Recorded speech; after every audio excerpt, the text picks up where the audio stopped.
Hi everyone, welcome back to my channel. My name is Maria. I am a registered nurse and I have been practicing as a registered nurse for the past 5 years, and I have worked in several different specialties. I've worked as a Med-Surg nurse. I have worked as a telemetry Med-Surg. I have worked long-term acute care, ICU, psych, behavioral health for several years. Pretty much, I've done it all. Very recently though, I made a very big move. I transitioned to the ICU. So today I will be sharing my reasons why I transitioned to the ICU. That way you can follow along with me on this journey. So I graduated from the East Carolina University. Go Pirates. Anyways, when I graduated in 2020, I immediately started working. Literally, I didn't even get a graduation. So the day of my graduation was my nursing orientation. That's a whole nother thing. But I transitioned to working as a psych nurse. I was working as a psych tech while I was a nurse in school. So it was pretty much a natural, easy transition straight to working in the psych floor. And I worked there for several months. I liked it. It was a nice environment. It was familiar. I was learning, but I felt like I wasn't really using like my nursing skills that I've learned, in nursing school. I wasn't really using the knowledge that I've gained, the several years, especially the medical stuff. I would have a lot of patients that are like on psychotropics that are really affecting the medical part, and I have a lot of patients that would come with medical comorbidities, but because I didn't really have the medical foundation, I had the textbook knowledge of it, but I didn't really have the medical foundation, so I couldn't really see the bigger picture, right? So I wanted to learn more, I wanted to do more. All I was doing on the psych floor was just shooting up Ativan, shooting up Zyprexa, shooting up Haldol, benzotropine, just killing the fire, right? Just constantly putting out fire. Psych is still psych has my love, psych has my heart. It's something that I would always go back to. If push comes to shove, I would always go back to psych, you hear me? But I wanted to learn more, so I transitioned to working on the Med-Surg floor. And this particular hospital system that I worked for, amazing hospital system, it taught me everything that I needed to know: my proper assessment, my prioritization, my time management, things that would help me be a good nurse. And I really, I thank God for that I was able to, go through that hospital system, even though they paid me pennies, honey, but it was nice. It was a good thing to do at the time, and I loved the experience. So far, I worked there. I worked in that floor, also coupled up with the ICU unit. So sometimes I would get experience in the ICU unit, like a step down type thing. And I also I was doing my thing, right? I even traveled as a Med-Surg nurse. I traveled as a telemetry nurse. I traveled as a psych nurse, right? So I did all of these things. And then once the travel nurse money was just, dry, I decided to come back home and I started working per diem float pool. And since I started working per diem float pool, I would get floated to several different units, specialties, all Med-Surg though, right? So neuro Med-Surg, ortho Med-Surg, diabetes, renal Med-Surg, right? So I would go to those floors, and I was very flexible, right? So you could throw me in there and I would get down and get to doing what I need to do. After a while, I started getting floated to the ICU, right? So sometimes the ICU nurses would get tripled on the floors, sometimes they'll get quadrupled, and they would pull float nurses to come help on the ICU. And since then, I just started to love the ICU more, the specialized care that the patients get and how much knowledge the nurses have on those floors because they get specialized trainings, right?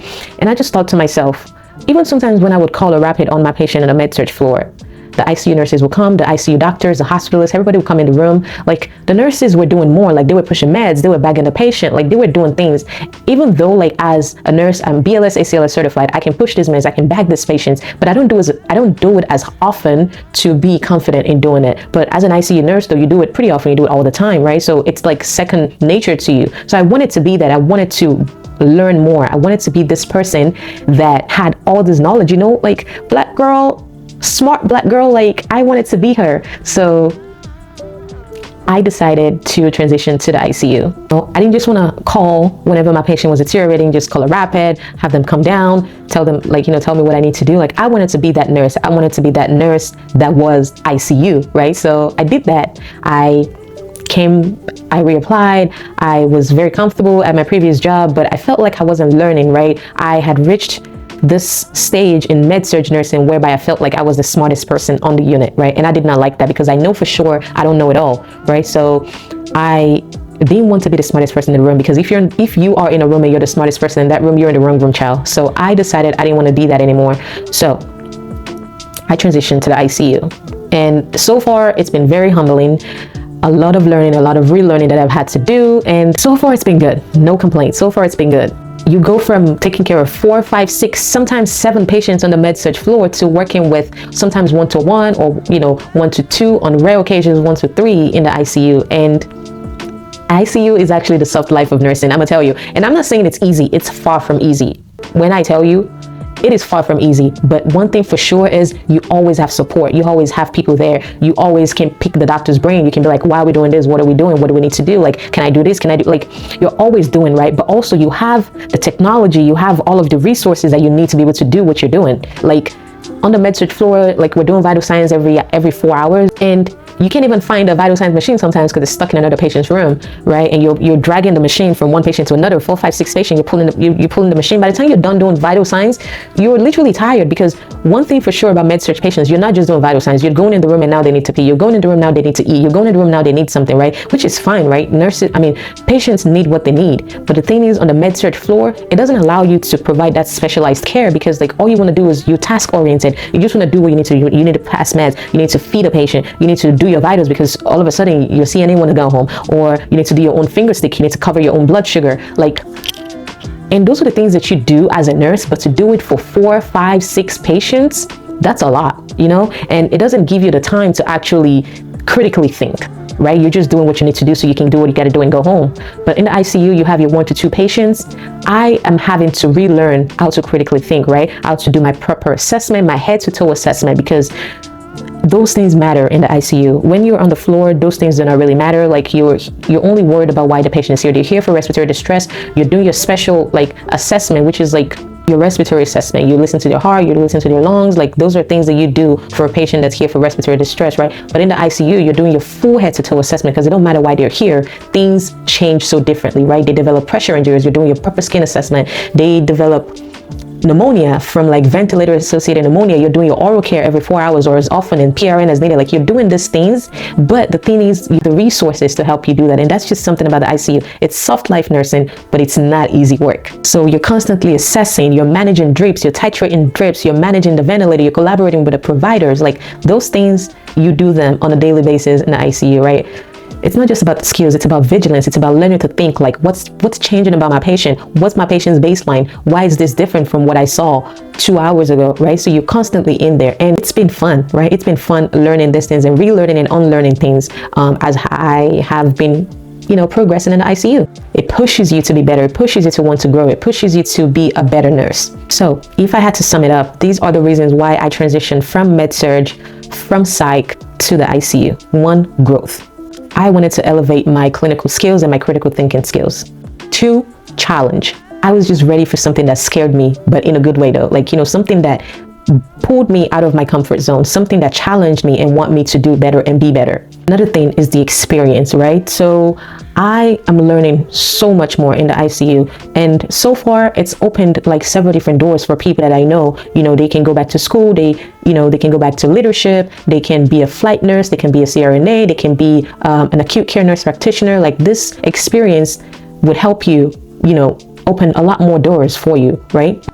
Another reason why I decided to transition is purpose, right? I wanted to feel like I am making an impact in someone's life, life or death situations. I wanted to feel like I was actually doing things. I wasn't just a pill pusher, like I wasn't in a Med-Surg. I was just pushing pills. I wasn't just jabbing people with medications like I was doing in psych nursing, like just constantly giving meds, pushing meds, right? But in the ICU, you have to know why you're pushing those meds. You're not just doing things just because the doctors ordered it, right?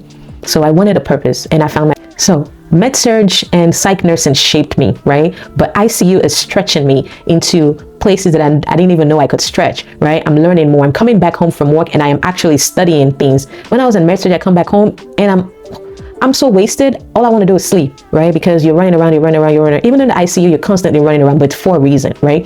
You're running around because the patient is deteriorating. You're running around because it's a life or death situation sometimes, and you're learning a lot more, right? And I'm learning, I'm stretching myself, and I'm loving it. Grateful for the experience so far.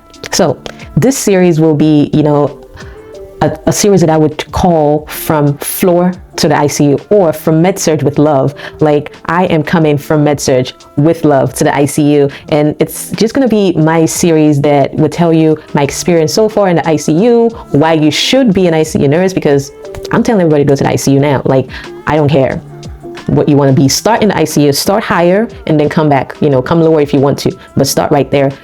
And maybe I would say though, you could work a couple of months on Med-Surg so you can build your time management skills, you can build your prioritization skills, you can build your basic nursing knowledge, how to prime an IV line, how to back prime a secondary line, like those things. Having that knowledge and then coming to the ICU, you focus on things that are more important rather than going through the whole time management and prioritization all over again as a new grad nurse in the ICU. So although I would push for you to come to the ICU, I would also say, if you can, get some experience, but if not, you can come on, we'll teach you everything. So if you're a Med-Surg nurse and you're thinking about taking that leap and you're a little bit scared, because it's scary, I'm not gonna lie, it's scary, it's different, and it just feels like you're new all over again. And I know that's something that a lot of people do not want to do. You don't want to be thrown into someplace entirely different from what you're used to and having to come back up again, right? You're comfortable in Med-Surg, you're a pro at Med-Surg, so you want to stay where you're comfortable. But if you're a Med-Surg nurse and you want better for yourself, right? You want to grow, you want to learn, I'm encouraging you to come to the ICU. Take this video as an encouragement to try to apply to the ICU. You can do it. You already have the foundation. All you have to do is build on it, okay? Yeah, thanks for watching. I hope you subscribe to my channel. I hope that you enjoyed this video, and yeah, stay tuned for my next video or my next video in this series. Thanks for watching. I hope you liked this video. Drop a comment below if you transitioned from Med-Surg to ICU or ICU to somewhere else. Tell me your experience, and I hope that this video and this series that I'm starting will empower someone, even if it's just one person, to take that step to better yourself, better your life, help yourself grow. And yeah, thank you for watching, and I hope you have a great rest of your day.